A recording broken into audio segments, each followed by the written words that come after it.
Job లేక ఇబ్బంది పడుతున్నారా? అయితే మెడికల్ కోడింగ్ మీకు మంచి ఆప్షన్. వెంటనే కాల్ చేసి కోర్సులో జాయిన్ అవ్వండి. నమస్తే అమ్మా. నమస్తే సంగీత. అమ్మ, ఈ రోజుల్లో అమ్మాయిల పైన అఘాయిత్యాలు జరుగుతున్నాయని మనము రోజు టీవీలలో చూస్తున్నాం, పేపర్లలో చూస్తున్నాం. ఇవన్నీ ఎందుకని జరుగుతున్నాయి అంటే అబ్బాయిల మైండ్ సెట్ ఎందుకని అట్లా తయారవడానికి ప్రధానమైన కారణాలు ఏమై ఉంటాయి? ఒకప్పుడు ఇప్పుడు ఉందో లేదో తెలీదు, ఉందేమో. స్కూళ్ళల్లో ఒక ప్రార్థన, ఒక ప్రతిజ్ఞ అని ఉండేది. All Indians are my brothers and sisters అని ఉండేది. అంటే భారతీయులందరూ నా సహోదరులు, భారతదేశంలో ఉన్న వాళ్ళందరూ కూడా నా అక్క చెల్లెళ్ళే అన్న భావన వాళ్ళలో ఉండాలని ఆ ప్రతిజ్ఞ పెట్టారు. ఎంతమందిలో ఉంటుంది అది? ఈ ప్రతిజ్ఞ ఉద్దేశం ఏంటంటే దేశంలో ఉన్నటువంటి వాళ్ళందరూ కూడా సోదర భావంతో ఉండాలి, సోదరుల భావంతో ఉండాలి.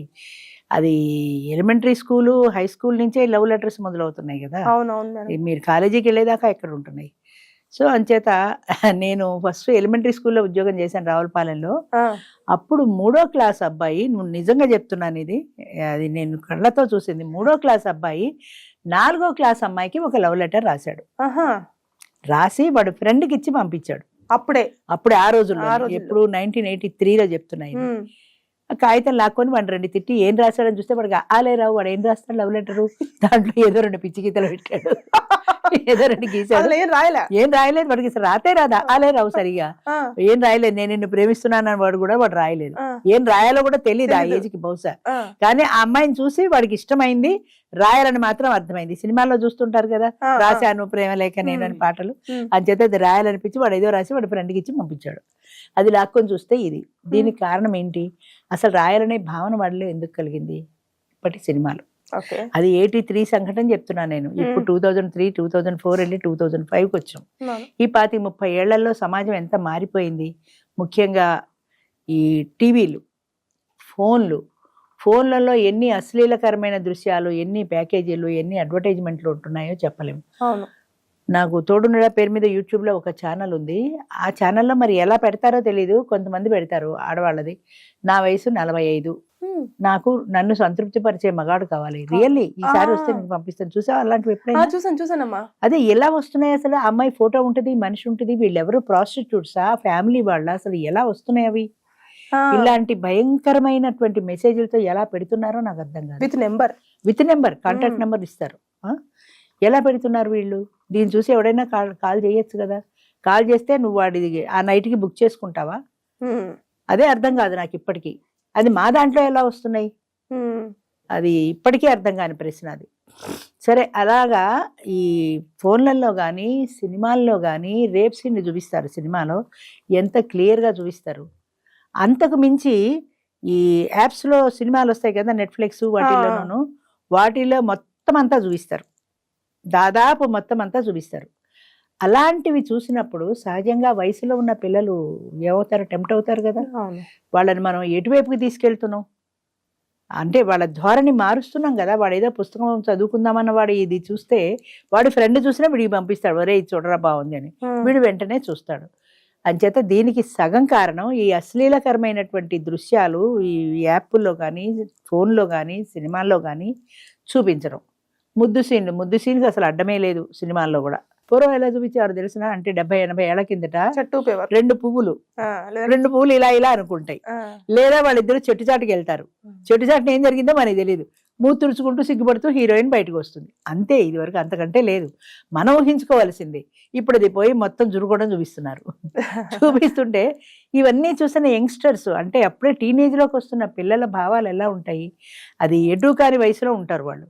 వాళ్ళని అట్రాక్ట్ చేస్తాయి సహజంగా. అన్నిటికీ మించి ఫేస్బుక్లు, ఇంకా ఇన్స్టాగ్రామ్లు, ఇవి ఎన్ని పేపర్లో చూసానో. ఫేస్బుక్లో పరిచయం అయింది. మా డ్రైవర్ కూడా ఉండేవాడు.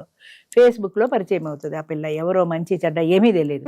ఫేస్బుక్లో మాట్లాడుకుంటారు, చాటింగ్ చేసుకుంటారు, ఫోన్లో పర్సనల్ నెంబర్ తీసుకుంటారు, వాళ్ళిద్దరూ పెళ్లి చేసుకుంటారు. ఫేస్బుక్ పరిచయంతో అక్కడితోటే ఆ అమ్మాయిని చూసే పెళ్లి చేసుకుంటాడు. అమ్మాయి ఫ్యామిలీతో వీటికి సంబంధం లేదు, దానికి వీటితో సంబంధం లేదు. పెళ్ళైన దగ్గర నుంచి కొట్టుకు చేస్తారు. పడదు కదా, పడదు. అంతే, అక్కడి నుంచి మొదలు. మరి ఇక్కడ తల్లిదండ్రుల పాత్ర నథింగ్. వాళ్ళకి తెలిసి కొంత తెలియ కొంతమంది చెప్తారు, కొంతమంది అసలు చెప్పరు కూడా. వీళ్ళు వేరే పెళ్లి చేసుకుంటారు, కాపురం పెడతారు, ఆ సంగతే వాళ్ళకి తెలియదు. అలా కొంతమంది ఫేస్బుక్ పరిచయాలు, ఇన్స్టాగ్రామ్ పరిచయాలు. అసలు ఈ దరిద్రపు ఫేస్బుక్ ఎందుకు అనిపిస్తుంది నాకు. ఇందులో అబ్బాయిలు అమ్మాయిలు తప్ప నా వయసు వాళ్ళు ఎంతమంది ఉన్నారు చెప్పు? అందులో ఉండరు. ఎందుకని ఆ ఏజ్ అట్రాక్షన్, ప్రేమ వేరు, ఇన్ఫాక్చుయేషన్ వేరు, అట్రాక్షన్ వేరుకి ఆ వయసులో ఉన్న వాళ్ళని క్రూపిగా ఉన్న వాళ్ళని ప్రేమించిన వాడిని ఒక్కడిని చెప్పు నాకు. లేదు. ఎవ్వడూ లేడు సృష్టిలో. అంటే అందంగా ఉన్నదాన్ని ప్రేమిస్తున్నావు అంటే నువ్వు అందాన్ని ప్రేమిస్తున్నావు, ఆ వ్యక్తి మనసుని ప్రేమించట్లా, ఆ అమ్మాయి స్వభావాల్ని భావాల్ని ప్రేమించట్లా. అందం ఒకటే నీకు ముఖ్యం ముఖ్యం. అంతే.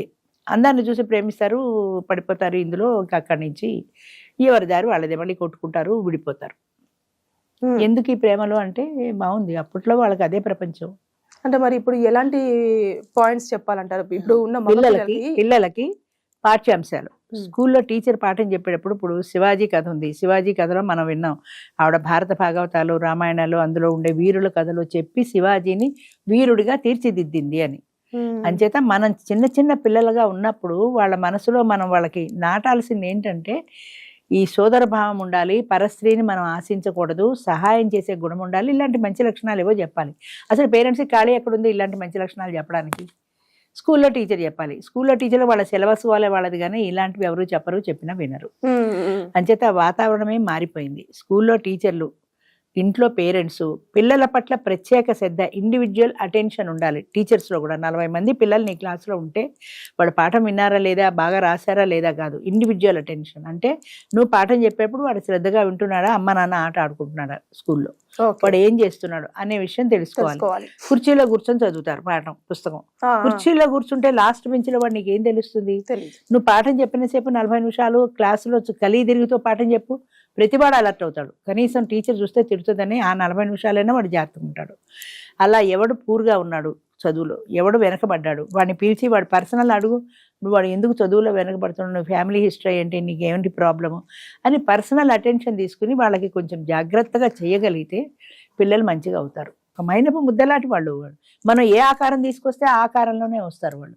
అది ఏమీ తెలియకుండా వాళ్ళని ఫ్రీగా వదిలేసాము. 10th క్లాస్ నుంచే వాడికి ఫేస్బుక్లు ఉంటాయి, చాటింగ్లు ఉంటాయి, మా డ్రైవర్లు ఉంటారు, ఆ బయట కూర్చుంటారు, కిందకి వెడితే ప్రతి డ్రైవర్ చేతిలోనూ ఒక ఫోన్ ఉంటుంది. అది కూడా స్మార్ట్ ఫోన్ ఉంటుంది. చిన్న ఫోన్లు ఎవరో ఎప్పుడో మానేశారు, 5000 ఫోన్లు ఎవరో తీసుకోవట్లా.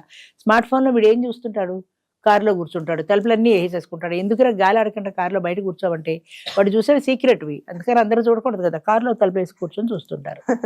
అంటే ఇవన్నీ దేనికి దారి తీస్తున్నాయి? విశృంఖలత్వానికి దారి తీస్తున్నాయి. అదేమిటో తెలుసుకోవాలి, ఎలా ఉంటుందో తెలుసుకోవాలి. సుడిగుండాలని చాలా పాతకాలంలో ఎన్టీ రామారావును ఆరుద్ర ఆత్రేయ ఎవరో ఇద్దరు కలిసి సినిమా తీశారు. అందులో ఒక డిటెక్టివ్ నవలలో ఒక పిల్లవాడిని నీళ్లలో ముంచి హత్య చేస్తారు. ఒక డిటెక్టివ్ నవల అది.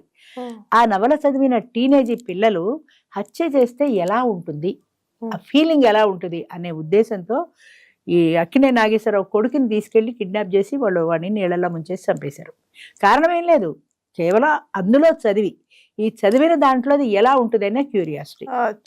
అంటే కథలు వాళ్ళకి ఏం నేర్పుతున్నాయి? నీతి వాక్యాలు నేర్పట్ల, మంచి గురించి నేర్పట్ల, ఎలా హత్య చేయాలి, ఎలా తప్పించుకోవాలి. ఇప్పుడు సినిమాల్లో చూసినా కూడా అంతే కదా, లాస్ట్లో ఎక్కడో శిక్ష పడ్డట్టు చూపిస్తారు, కానీ 3 గంటల సినిమా నువ్వు చూపించేసి ఎలా తప్పించుకోవాలి, పోలీసుల నుంచి ఎలా తప్పించుకోవాలి, ఎలా పారిపోవాలి, జైల్లో ఉన్నవాడు ఎలా పారిపోవాలి, ఇవన్నీ నువ్వు చూపించేసి లాస్ట్లో వాడికి ఉరిశిక్ష పడింది అంటే ఎవడు చెప్తాడు ఈ ఉరిశిక్ష? మిగతావే చూస్తారు సహజం కదా.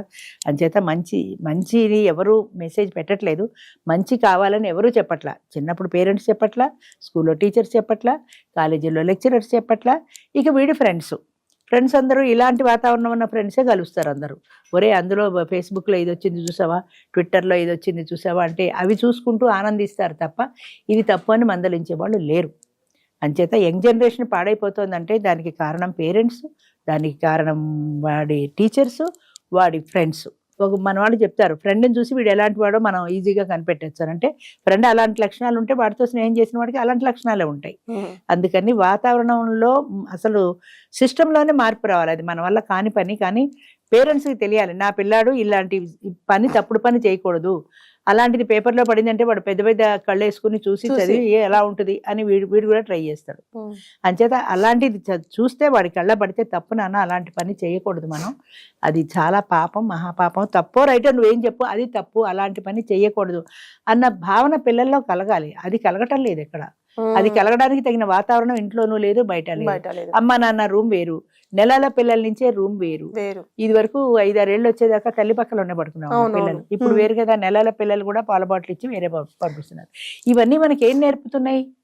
మీ ప్రైవసీ మీకు కావాలి. కానీ ఆ పిల్లాడు అమ్మ అమ్మ అని ఏడుస్తాడు కదా, ఏడిస్తే మీరు ఇందులోనో చూసి వెళ్తారు. కానీ ఏడ్చిన తర్వాత కదా మీరు ఎడతారు. అసలు ఆ భావన ఎందుకు రావాలి వాడికి? ఆ సెక్యూరిటీ ఫీలింగ్ ఎందుకు ఉండకూడదు? అమ్మ పక్కన నేను పడుకున్నాను, అమ్మ ఉంది నాకు అన్న భావన వాళ్ళు పోయింది కదా. ఒకలాంటి ఇన్సెక్యూరిటీతో పెరుగుతారు పిల్లలు. అలాంటి ఇన్సెక్యూరిటీ వాళ్ళకి రాకూడదు కదా. అంచేత మన సుఖం మన సంతోషం త్యాగం చేసి పిల్లల కోసమే మా జీవితం అన్న ధోరణిలో ఎంతమంది ఉంటున్నారు పేరెంట్స్. వాళ్ళు టీవీ చూస్తుంటారు, నువ్వు పోయి చదువుకోరా అంటే ఆ పిల్లాడు ఎందుకు చదువుకుంటాడు? మనం టీవీ చూస్తున్నాం, మరి వాడి మనసు టీవీ మీదే ఉంటుంది కదా. అంచేత వాడు సెల్ ఫోన్ చూసుకుంటాడు, నువ్వు టీవీ చూస్తే వాడు సెల్ ఫోన్ చూసుకుంటాడు. ఇక్కడ ఫోన్ కట్టేసుకుని పిల్లలకి అన్నాలు పెడతారు. సంవత్సరం లోపు పిల్లలకి, నెలల పిల్లలకి. మా వాళ్ళు టీవీ లేదే ఫోన్ లేదే భోజనం చేయరండి. నెల పిల్లాడికి 6 నెలల పిల్లాడికి 8 నెలల పిల్లాడికి అసలు ఫోన్ అనే వస్తువు ఉంది అని ఎలా తెలుసు? వాడు ఎప్పుడో ఏడిస్తే నువ్వు ఫోన్ ఇచ్చావు. అంచేత అది ఆడుకుని వాడికి అలవాటు అయిపోయింది. వాడికి ఎడిట్ చేసింది మనమే. అది లేదే వాడు భోజనం చేయడు అని మనమే చెప్తున్నాం. వాడికి నువ్వే ఎడిట్ చేసి లేకపోతే అసలు మనకే పిచ్చెక్కిపోయినట్టు అయిపోతుంది. కనిపించకపోయేసరికి పిల్లలు కూడా ఏడుస్తారు. ఫోన్ చేతిలో పెట్టేదాకా పిల్లడు కూడా ఊరుకోడు. మనమే వాళ్ళకి అలవాటు చేస్తున్నాం, మనమే ఈ బిహేవియర్ అలవాటు చేస్తున్నాం, మనమే ఫేస్బుక్లో అలవాటు చేస్తున్నాం. నువ్వు ఫోన్ ఇవ్వకపోతే వాడికి ఫేస్బుక్ ఎక్కడిది? ఎలా చాటింగ్ చేస్తాడు? అంచేత ఇవన్నీ కావాలి అంటే మగపిల్లలు ముందు, ఆడపిల్లలు రేపులు అవి ఇవి అంటున్నారు కానీ అంతకు మించి మగపిల్లవాడికి ఎక్కువ క్రమశిక్షణ కావాలి. పరాయి ఆడదాన్ని చూసి టెంప్ట్ అయ్యే ఫీలింగ్ మగవాడికి ఉండకూడదు. ఆడదాన్ని చూడగానే వీడికి ఇదే భావన రాకూడదు. ఎంతసేపటికి వాడి మైండ్లో ఇదొకటే భావన. ఈ భావన కాక వేరే భావన రాదు. ఆల్ ఇండియన్స్ అని మా బ్రదర్స్ అండ్ సిస్టర్స్ అన్నమాట వాడికి గుర్తు రాదు. అంచేత ఇది గుర్తు రావాలి తప్ప ఈ భావన గుర్తు రాకూడదు. ఇది ఒక ఆడది, దీన్ని నేను ఉపయోగించుకోవచ్చు. ఒక సెంటెన్స్ కూడా అంటారు కదా మేడం అందులో, all Indians are my brothers and sister except 1 person. అదే ఎక్సెప్ట్ 1, ఎక్సెప్ట్ హండ్రెడ్స్, థౌజండ్స్. ఇప్పుడు ప్రతి ఆడది వాడికి అవకాశమే. ఎక్సెప్ట్ 1 అన్న క్వశ్చనే లేదు ఇప్పుడు. ఆడది అంటే చాలు. గాంధీ గారు చెప్పాడని చెప్తారు మన వాళ్ళు. ఒక ఆడది అర్ధరాత్రి ఒంటరిగా ఎప్పుడైతే నిర్భయంగా రోడ్డు మీదకి రాగలిగిందో అప్పుడే దేశానికి నిజమైన స్వతంత్రం అని. ఇప్పుడు 10, 11 దాటితే రోడ్డు మీద ఆడది వెళ్ళే పరిస్థితి ఎక్కడుంది? ఆఖరికి క్యాబ్ బుక్ చేసుకున్నా క్యాబ్లో కూడా భయమే, క్యాబ్ డ్రైవర్ అలాంటి వాడు అని. అంచేత అలాంటి పరిస్థితి లేదు. అందుకే గాంధీ గారు ఆ రోజుల్లో అలా చెప్పాడు. ఆడది నిజంగా నిర్భయంగా ఎప్పుడైతే రోడ్డు మీదకి రాగలుగుతుందో ఆ రోజు మనకి నిజంగా స్వతంత్రం వచ్చినట్టు అని. అంటే ఒక ఆడదాన్ని చూసి ఇలాంటి వికార భావాలు లేకుండా మగవాడు ఉండగలగాలి. అలాంటి ప్రపంచం కావాలి. ఎక్కడుంది? లేదు, రాదు కూడా. థ్యాంక్ యూ అమ్మా. Thank you.